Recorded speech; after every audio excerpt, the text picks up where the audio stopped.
Great. So welcome back, everyone. As you know, we're running these monthly community calls for our speakers community, and we had an incredible session about, pretty much exactly 2 weeks ago with David Thomson. And anyone that doesn't know David Thomson yet, he is one of the leading experts when it comes to applying the science of persuasion and influence. He's been learned with the best. Again, I really highly recommend you also watch our call from 2 weeks ago. So we did a deep dive conversation on how do you become really more persuasive and influential. And David really got us, he took us into his world and he let us look behind the screens. He made the science of persuasion and influence very tangible, touchable, and he guided us through quite a lot of different steps of what we can take to create and harvest more yeses as we go forward with our business and in our life. I think, David, we don't need to do a much longer introduction on the No, topic, that's cool. right? I really invite everyone to two things. Watch the session from last time. It's been incredibly valuable. I keep looking at my golden nuggets again and again, and also connect with David on LinkedIn so that he can share with you his incredible methodology overview. Good, David. All over on you right now. Cool. So the last time when we spoke, what I was talking about was the science of persuasion and influence, in that as human beings, we take shortcuts. We're forced to take shortcuts. And the way to think about this is, imagine that you live right next to a shop, right? And the shop's like literally 50 meters away from your house. But to get to it, every day you have to go there and you have to walk round, all the way around this great big field. And it takes you half an hour to get to the shop to get there, and then half an hour to get back. And you have to do that like 3 times a day. So you're spending like 3 or 4 hours a day trying to get to this shop. That's what persuasion's all about. That's what going the long way around is all about. But imagine there was a shortcut where somebody else could get to the shop and they could get there in 3 simple steps in minutes. So in 3 steps, 3 minutes, somebody else could get to the shop and back. And every day you're taking hours to do what it takes somebody else 3 minutes to do. Wouldn't you want to learn that secret? Wouldn't you want to know, I want to get to that shop immediately. I just want to get there so I don't have to take hours every day. I just want to be able to do it. So last time when we spoke, I spoke about the 3 simple steps, and they were what science tells us that we should do to establish brilliant relationships. How can we establish relationships? What practical things we can do to establish great relationships, which is the first part of trying to influence somebody. But because you've got a good relationship, though, what that doesn't mean is that somebody will move in your direction. There's 2 further steps. You need to overcome uncertainty and also motivate action. So how do you overcome uncertainty? When somebody's got a really good relationship with you, it doesn't necessarily mean they'll be persuaded by you.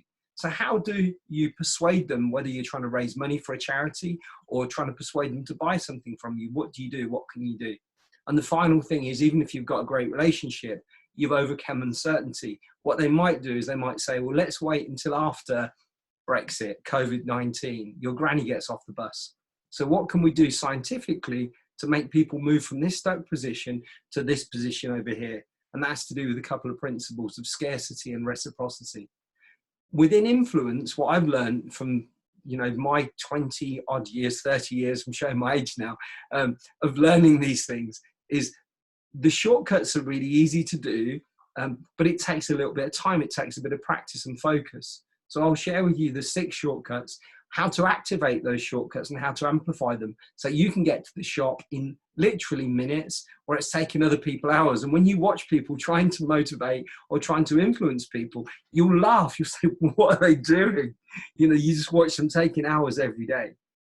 And there was a study by a guy called Dan Pink, and what he worked out, he's a famous guy who wrote a book called To Sell Is Human. It's a great book.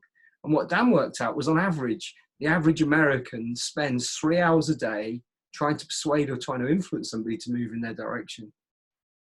Every single day. That's 40% of everybody's day. And I reckon it's probably more than that. So if you're going to spend that much time doing that every day, doesn't it make sense to make your persuasion attempts little short attempts, as opposed to going the long way around and just sometimes not even getting there because you can't be asked to go? So that's what we'll talk about in the next half an hour, if you like, just the Q&As, and I'll take you through the message map if you want to go through it. So whatever questions you've got, I'd like this to be an open forum. Just ask me anything, and then I'll show you what it is you can implement, or explain to you, or just make sure that you feel comfortable with it. So fire away, the floor's open. What do you want to know? There was so much you shared with us last time. I guess everyone, and not everyone, who has been with us last time? I know Deva Priya, right? You were with us last time? No? Roger was. Okay. The thing is, a lot of people are here with us for the first time, it looks like it. Anyhow, would it help if I show the message map that I went to? Yeah, why don't you? That's what you ended off with last time, right? Yeah. And I love that map. I printed it, I looked at it, it's really amazing. I think I need to actually quickly make you the co-host, David, so you can share. Give me a second. Okay. Good. You should be able to. Hold on a minute. Let me just. Technology and me are never usually great friends. Right. Okay. Right. So I'll just share my screen. Can everybody see my screen? Yeah? Yes. Yeah, okay. So this is what we would show at an influence workshop. When I just make this a bit bigger, view, rotate, view.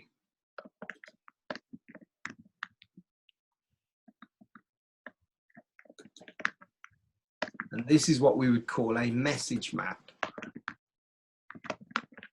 Is that useful? Can you see that? Yes. So what we've got is, if you're trying to establish a relationship with somebody, you've got two influence principles. One's the principle of liking, and the other principle is the principle of reciprocity. And what liking and reciprocity teaches, reciprocity in particular, is about the obligation to give back to others what they've given to you. So if I do you a favor, you feel like you owe me a favor. If I remember your birthday with a gift, you feel obliged to remember my birthday with a gift. And if I pay you a compliment, you feel like you should pay me a compliment back in return. So it's about the obligation to give to others what they've given to us. But what you've got within reciprocity, this thing that helps us form relationships, is two things. You've got gifts and concessions to activate the principle. So if somebody gives you something, or they concede something to you, you feel better. If they give you a special discount, or if they give you, a prize. But in order for that to be amplified, there's three things to the gift. It's got to be meaningful, i.e. to you. You think this is really good. They don't give the same gift to everybody. They just give it just to you. Ideally unexpected. So you didn't think you were going to get it, and then you get it. And then customized. So when somebody does that, what that helps to do is to form a relationship, because the law behind it is we want to repay our debts. If we owe somebody, we want to repay what we owe. So when you first walk into a room, if you're trying to motivate somebody to where you want to do a talk, or you're trying to motivate somebody and you're trying to persuade them in some way, one of the first questions to ask is, who here can I help? And how can I help them? Because if you help somebody else, they will feel obligated to help you. I love that, David. And again, this is just, for a lot of people, it's just such a major perspective shift, right? Mm. Where a lot of people go into a conversation and say, especially when they're early time entrepreneurs, and they say, I want to close a deal, I want to make money, I want to work with you, right? They still come from their own perspective and just stepping away from ourselves and saying, I go there because I want to make a gift, I want to serve someone, I want to support someone, I want to uplift someone. How can I do that? That changes everything, right? And I often get a question, and I'd like to hear your take on that. A lot of people say, yes, but where's the boundary? Where's the border? There's a lot of people that say, hey, I'm always giving. I'm creating a lot of freebies. I provide value. Don't I educate people to get anything from me for free, especially in the current times? Well, I mean, if you think about it though, when you're trying to motivate somebody to move in your direction, and that's what we're talking about, somebody to be persuaded by you, it's got more to it than just gifts. Because what gifts will do is these things, right? That you can activate something and build a relationship, but just because you've built the relationship, that doesn't mean somebody's going to move in your direction. It might be they're uncertain and they don't know what to do. They're thinking, I think you've given me this gift with good intentions, but can I trust you? Can I honestly trust you? And there's two principles for building trust. And when you first start a conversation with somebody, one of the most important things that you're trying to persuade them to do is that you're a straight shooter, that what you're saying is absolutely correct. You're not trying to lie. You don't have an agenda. And one of the ways that you can do that is by doing something that's totally counterintuitive. And it's called utilizing the principle of authority. So normally if you've got a case to make and you've got strengths over here and weaknesses over here, what we tend to do is we tend to put our strengths first and say, this is where we're really, really strong. And this is our weaknesses. And what happens when you do that, you bounce off of a wall of uncertainty because people don't trust you. So to get somebody to trust you, generally what we'll say is this takes time and relationships take time to build. And so nobody's going to trust you straight away. However, that's not true. There's one thing that you can do that behavioral science has shown that works, whether we're doing it in the UK, whether we're doing it in the Americas, whether we're doing it in Thailand, wherever we're doing it across the world. It's one thing, and it's to admit a weakness, to say, look, this is where we're not strong. This is where we're weak. This is where we don't get it right. But here's what we do to make up for it. Because when you do that, and neuroscience has shown us, because we can do that now. It's not just about social psychology or behavioral economics. Now it's neuroscience. We've seen that when somebody admits a weakness and then they tell us what their strong case is, their brain relaxes, it cools down. They think, well, this person is a straight shooter. So when you do that, what you're doing is you're activating and amplifying the principle of authority. This person, not only are they good at what they do, they're telling you this is where they're not strong, and then here's what they do to make up for it. And we trust them more. So the relationship thing, utilizing the principle of authority, is a real gift.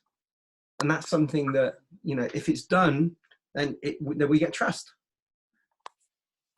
Does that make sense? David, I have the opportunity all the time to ask you questions. Not everyone else here does. That's why I brought you to our community. What questions do you have, any one of you, around persuasion and influence, about selling, about triggering trust, about convincing? Maria. Yes, thank you. Hi, Maria. So I just came in, so I'm getting the concept. So there is, as I'm understanding, you're arguing for the new way of connecting with people in sales conversations compared to the old paradigm, which was all about selling, but now it's all about creating relationships and building that from an authority position. So when people feel that they can trust you and connect with you, and when you're sharing of yourself and they're seeing you as an authority, you basically don't have to sell. People will. Correct. Yeah, exactly. So, so do you see it as two different paradigms where people have to leap over from the old one to the new one? Or is it an attitude of perceiving yourself and your life? And some people will walk in one paradigm while others transition into the others. Firstly, great question, Maria. Thank you for asking it. It's a little bit like sales is a language, persuasion is a language, and it is a language, and either you know it or you don't know it. And when you start to understand it, you can't unknow it. So when I teach you, for example, how to build a relationship utilizing the principle of liking, and liking's not about, but there used to be a rule when you're trying to persuade, get the other person to like you and then they'll buy from you. That's what they used to say. But that rule is now old. The new rule for liking is this. It's about you finding something about the other person that you genuinely like, and then telling them that and building that relationship that way. Because if I think that you like me, I think that you've got my best interest at heart. It's not about me liking you. So what happens when you know how to persuade and you understand the science of persuasion and influence? You could never go back to the old ways.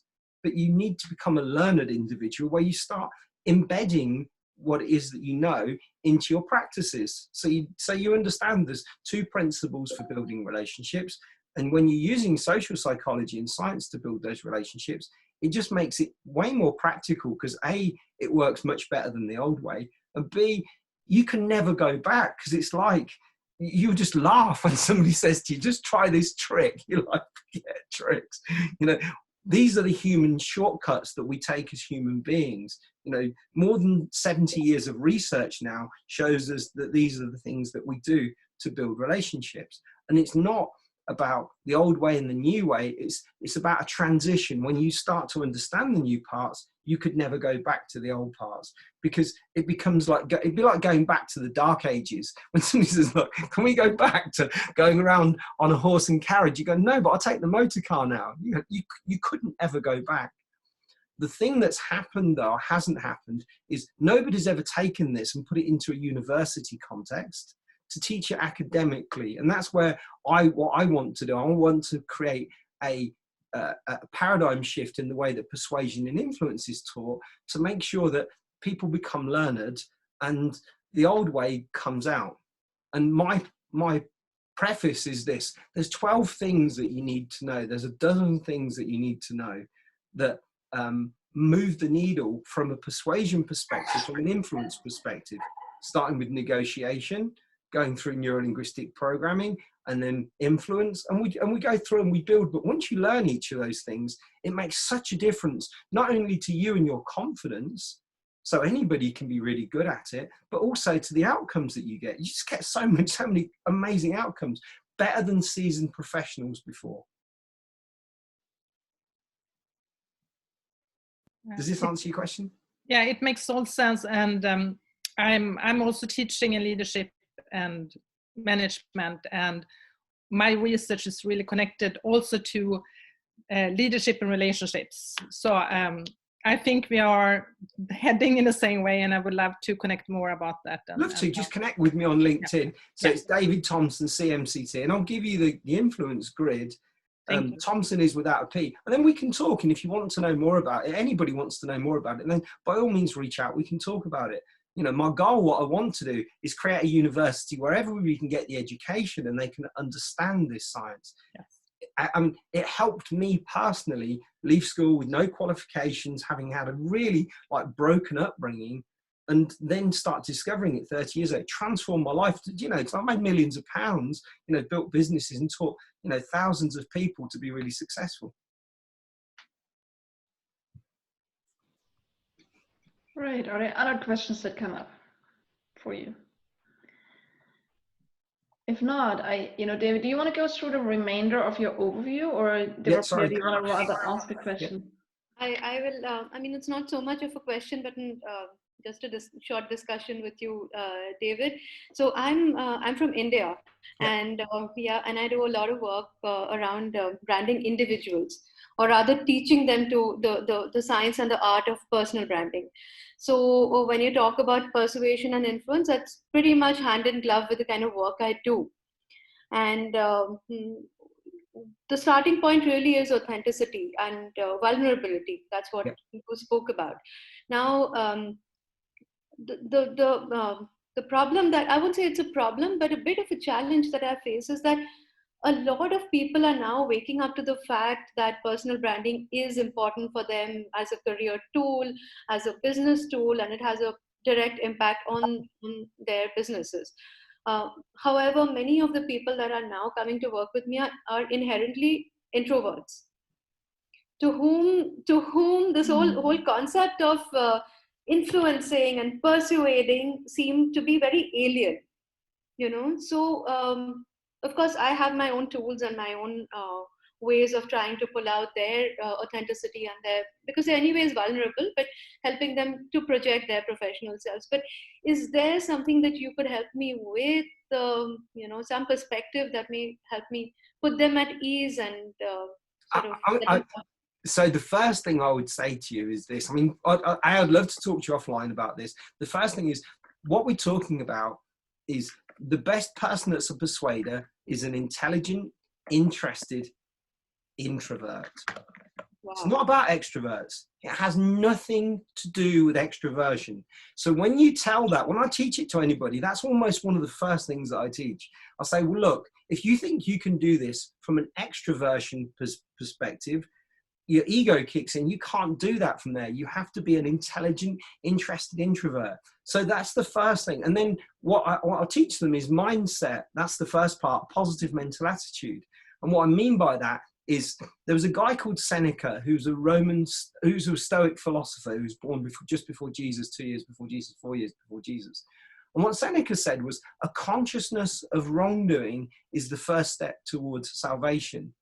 In other words, you need to know what you're doing wrong before you can correct it. So if we put in first positive mental attitude, negative mental attitude, and inertia, and people understand that it's not good to be inert, and they understand the relationship between karma, i.e. what you put out in the world, you come back. Even an introvert has to output the right things into the world to get those to come back. And they do it with questions. So introverts are generally much better listeners, and they're much better at asking questions. So therefore, what we do is we teach the introverts the killer questions that are going to get the outcomes that they want to achieve. And it's when you tell people they've come to the right place, you get them into a positive mental attitude, and then you teach them an important skill, which is going the extra mile, which is really about breaking comfort zones and barriers. And what happens is people then start to look out. Instead of looking in all the time, they say, well, do you know what? In order for me to share my message, which is a superpower, then I'm going to have to break out of the shell and step out of my comfort zone just a little bit with some really intelligent questions. Yes. So it's more like a coaching conversation initially too. It's all a coaching conversation. I mean, so in order for this to work, people want to get a transformational result from an informational product, i.e. a book or an online course. That's just information. But to get transformation, you need 3 further steps. The first step is application by an expert. So somebody that really understands what it is that you want to do, and they're going to tell you how they would apply it if they're in your shoes. So that's step 1. The second thing is confirmation that you're doing it right. So whatever you're doing, they can ask you and say, I'm doing this, I'm doing it right. And then the third thing, and well, fourth thing, but the third thing in terms of the transformation is consultation, the ability to ask questions and get answers. So only when you go through and you get those 3 extra steps do you get transformation. So you can't just do it with an informational product. You have to take the 3 additional steps. I just love your content. Thank you so much. That was Listen, we'll share. I'm really interested in personal branding because I'm just trying to do something now. So I'd love to talk to you about that. Yes, and I would love help to. lots more people. I'll connect with you on LinkedIn and then we can. Yeah, I'd love to. Brilliant, thank you. Yeah, and you met in London. You know each other already. Yeah. At our event in London. Great. Okay. Any other burning questions? And I highly recommend to reach out to David because as you saw, he has like this roadmap that he's very happy to share with anyone that gets in touch with him on LinkedIn. So David, I put your LinkedIn connection request URL into our chat as well, so everyone can easily connect with you. So is there any other questions from either one of your sides? Because we only have David for another 5 minutes. Today we're going to have a short call because there was something coming on his agenda and we could not move the call. So we have him for another 5 minutes only. So if you want to tap into something on his side, just better ask now.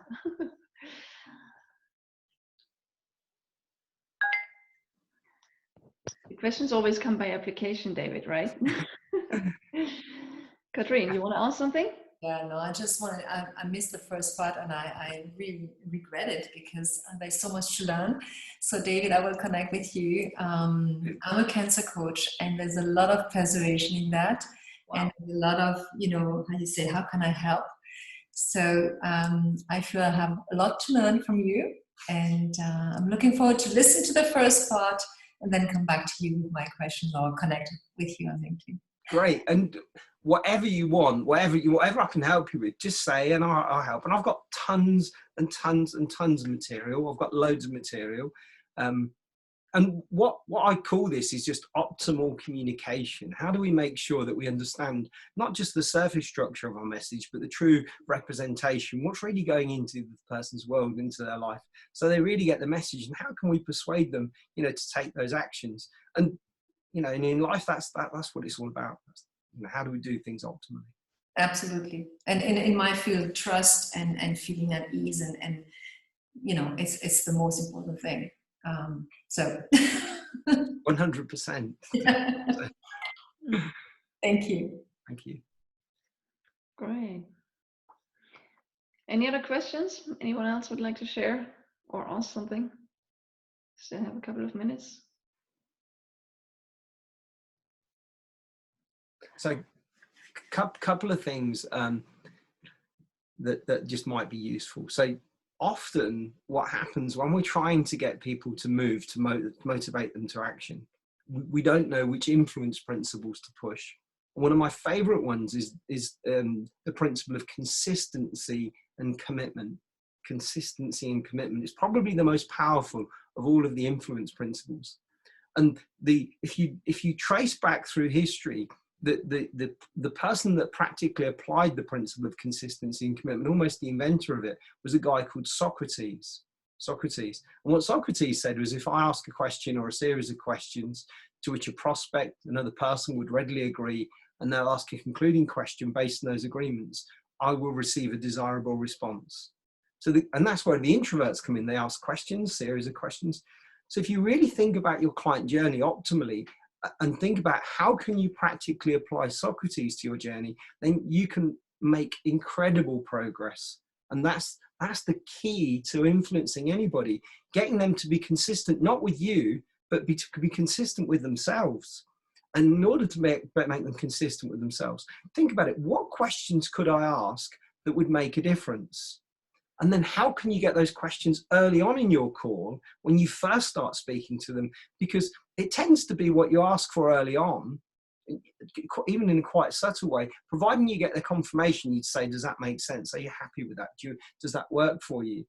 You know, it's not like you're trying to save everything up until the end. You're trying to persuade at the end. You want to make sure that you're doing it throughout. So think about it early on. How important is health for you? What about for your family? What role do your family play, you know, with your regards to your happiness? A big role or a little role? And you say, you told me, you can say those magic words. You told me that this was important, that was important, that this is how it fits together. And people will be way more likely to be consistent with themselves than they ever are with you. But you need to think about your client journey from a consistency and commitment perspective. And when people say things that are public, i.e. they've said them themselves, they're voluntary, and they're active, i.e. they've played a part in it, in terms of not only what you're saying, but how you're saying, then it makes it easier to persuade them to go along with the actions that they've said.